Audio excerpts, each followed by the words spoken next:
Welcome to Shivering Timbers Dojo. Tonight we're going to start our deep dive into Tedori Jujitsu's Blue Belt. This will be tip one. Tip one, just like in Yellow Belt, is all single side, one-handed. It's the same moves we learned in Yellow Belt, but now we're doing something more. So in Yellow Belt, they grabbed our fingers, we attacked their fingers. Now we're going to attack their fingers, and we're going to keep attacking them. If you're watching us and you're saying, man, he's just standing there doing a bunch of stuff to that poor girl, understand, this is for learning purposes. The idea is you do one move, it doesn't work. They get out of it. Something's wrong, so you go to the next thing. If that doesn't work, you go to the next thing. On the street, you're probably only going to have to do one or two. You may never go through the entire sequence. You may jump to the end. Okay, do that. But we're going to teach it each individual step so that you can go to each point that you wish. So tonight we're going to go from the fingers, the wrist, and the elbow. You will see some of them are a little shorter, some of them are a little longer, but each one has a different we've done the move that we know, and now we're going to carry on into the next phase. That's what Blue Belt and Green Belt does. It carries on into the next phase. Everybody's like, oh, you broke, but now what? This is the now what. So, start with the fingers, Blue Belt tip one.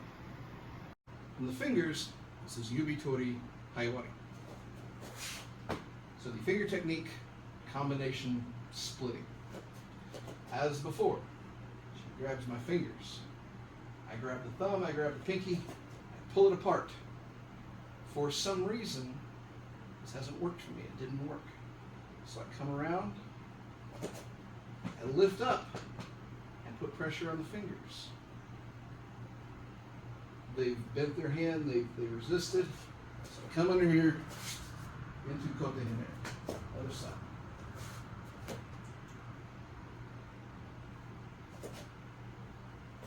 Get in here, open in here. You'll watch when you really get this and you start feeling these flows. What you're going to feel is you're going to feel the move, hit, and then you're going to feel circling.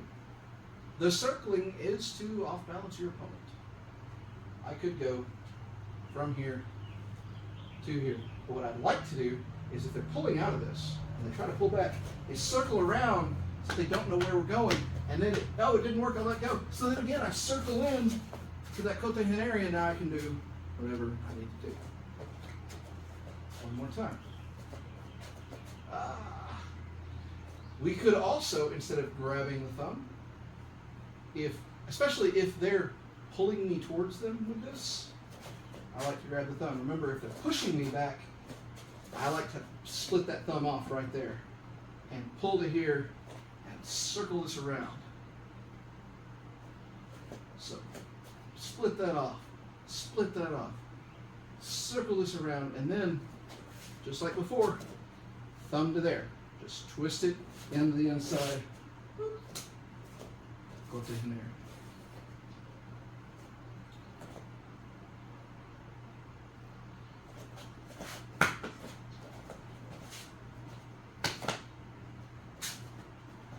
Now, I'm big, so I can resist these things.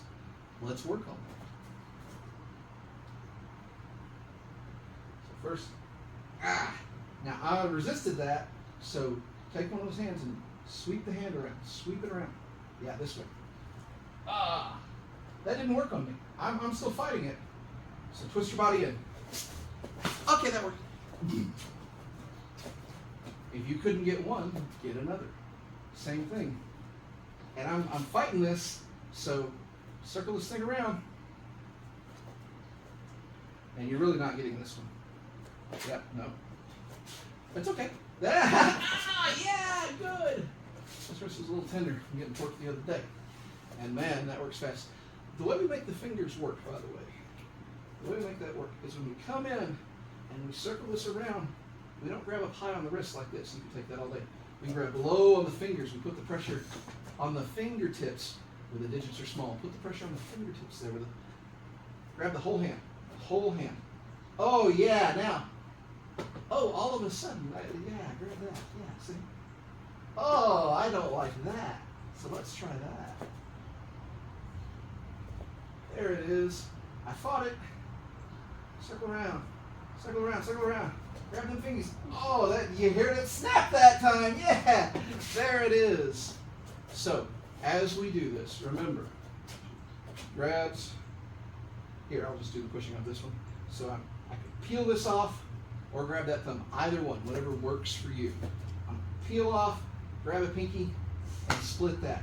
But for whatever reason, it didn't work. So this hand right here comes around and again, where am I putting pressure? Not up here on the wrists, right there on the fingers, right back in. And then I come right in here into the kote area over there. Good job. From the wrist, kote hayagaeshi. So we've combined our kote hayagaeshi. So she grabbed my wrist. The most dangerous thing in martial arts, because oh boy, grab my wrist. But it does happen. People do try to control you. So move the whole body up to here, to here. But it didn't work. So for whatever reason, you know, she's trying to fight it. She's trying to get, okay. So I slide my whole body in here, come up here, right here. I want to grab the hand in that and pull down.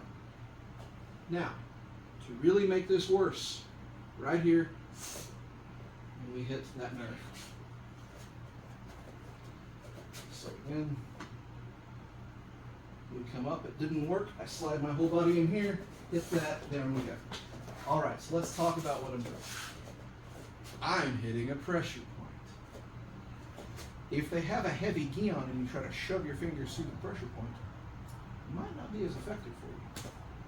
So, as I come up, and again, when we do this kote hayagaeshi, remember, we want to lock this in. So, when we're being nice to each other in class, nice, all the hands here, all the hands here, I'm bracing her wrist. I'm helping her take that fall. But if I don't want to be nice, I grab two fingers, I lock the bones in, putting this straight back, locks the bones together, then I twist those locked bones. The radius and the ulna can no longer slide like they should. Pain is happening, and I slide right to here, here.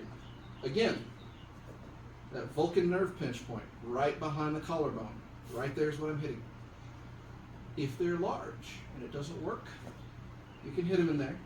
What if you just grab their eyes? What if you just, you know, Three Stooges it? It doesn't really matter. All you're doing at that point is, while you're hitting the nerve at all, one, I mean, if you can get them to tap because of pain, good, use pain compliance. But if the pain compliance doesn't work like you want it to, if they are worried about the pain compliance, they're not worried about countering the grip, and you can throw from the grip, take them to the ground, prosecute what you need to do. So once again, I come up here, I move in, right to here, right to there. I come up here, I get my whole body in here, and right to there. Now, again, I am big, she is less big. Let's try it on her. Comes up here, boom, but it didn't work. So she comes right to here and hits, oh yeah, that works. Go ahead and get that spot behind my collarbone, it works on me. I hate that. I don't like that at all. It works on me. Doesn't work on everybody. Ah, there you go. I met up with a guy, he, like none of the pressure points worked on him because he had worked with, of all things, acupuncture to make his nerves not work. However, even old acupressure guy, when we hit him in the knee with an axe handle, he went down like a sack of hammers. So if you just don't feel comfortable, if you try it, and I would suggest trying, because now, especially if you're on camera, I can take you wherever I want, you'll do whatever I want. You don't have a choice. But if you are not in that situation and it's just not working for you, light them up. You don't have to play nice. So, that is from the wrist, the kote hayagaeshi. Tip 1 from the elbow. This is kagato kubi, hayashime. This is the gooseneck with added steps. So she's grabbed my elbow. This is probably the most complicated move out of, the first 3 or 4 tips of yellow belt. Trap, trap, pull down. Once you've pulled them down and up, come up here, the wrist is already here. Here's the gooseneck. But for whatever reason, that isn't working for me. She's trying to get out of it. She's pushing. So I literally circle around into the shoulder bridge. I circle back around because that didn't work. Into the kote tori, and that didn't work. And I cradle out from there. Full side.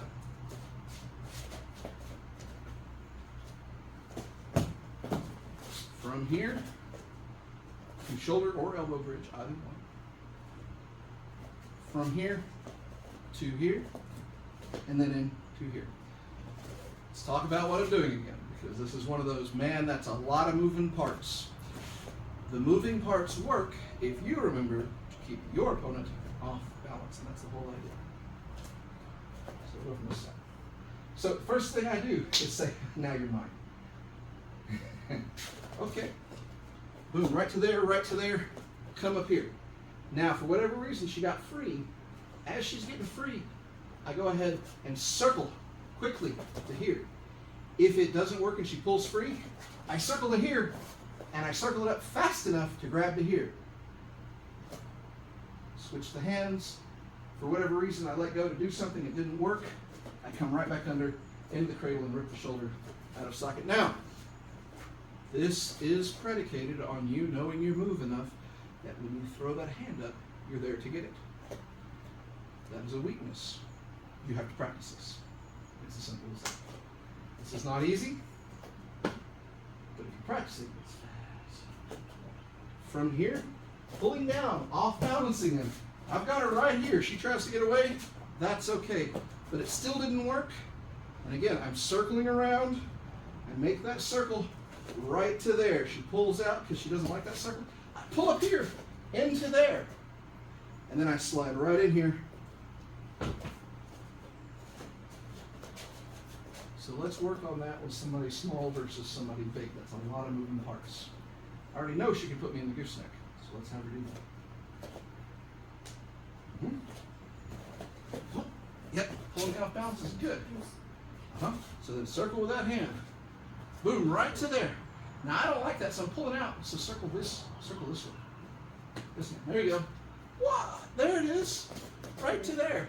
And I tried to step out and, oh God, yeah. I stepped out and what did it give me? Nothing but pain. Nothing but pain, that's right.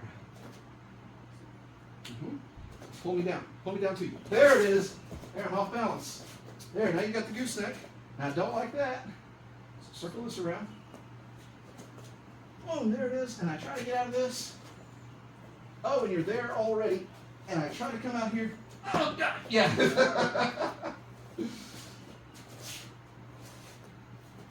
You may never do the whole thing, and that's okay. Watch. If she comes in here and it doesn't work or whatever, I literally can go to the cradle from there. I can jump. Why did you leave me? Yeah, it is. I cheated. We teach the 4 different things. 1, 2, 3, 4. You can jump from 1 to 4. That's fine. You can jump from 1 to 2. At any point, if they don't get away, you can take them to the ground and go from that point. Take to the throw. You don't have to do the whole thing. We will train the whole thing. We will learn the whole thing so that it's muscle memory. But in the end, you do what you need to do that works. So again, when she grabs, and I come here, come to here, I've come to here. Again, I circle. This circling is because she's getting out. And I still try to use my body to get that circle. She's pulling out again. Remember, I never let her go. I circled here. I kept hold. Boom. Now I've got her. too late. If she tries to like step out and get away, that just sets up the cradle. So from the elbow into the gooseneck, into the shoulder bridge, kote maki tori, into the cradle. So that was Tedori Jujitsu Blue Belt, tip 1, from the fingers, wrist, and elbow. As you can see, when we did yellow belt, from that single side grip, it was quick. You grab your fingers, you grab their fingers. You grab your wrist, you grab their wrist. You grab your elbow, attack the wrist. Now we're doing more. The entire purpose of blue belt and then green belt is to take the yellow and then the orange belt and do what comes next. Once we get to brown belt, we will work on taking those things. We will add more strikes, and everything goes to a throw or to the ground, because eventually that's where you want to get your opponent, so you can control them. If you're going to do a standing joint lock, understand that your opponent can move around on you, so you have to lock that in solid, and the whole goal is to eventually go to the ground and keep them there so you can get away. So practice these. Practice carefully. The downside to all of this is that, breaking somebody's fingers is not something you can practice in a super alive fashion. You have to make up for that with repetition. Practice, practice, practice, practice, practice. Faster and faster and faster. Just be easy with the grip. The breaking, it works. Will you stop a fight breaking their fingers? Perhaps not. Even if you don't stop the fight, do the next thing, break some more fingers. Then break the wrist. Keep breaking things until they're done. At some point, you will break enough or throw them or get them on the ground where you can say, haha, we are done here. That is the goal, to keep you safe. If you still don't like it, come into class. This stuff hurts. It does work. You just got to feel it sometimes. Other than that, stay safe. Thanks.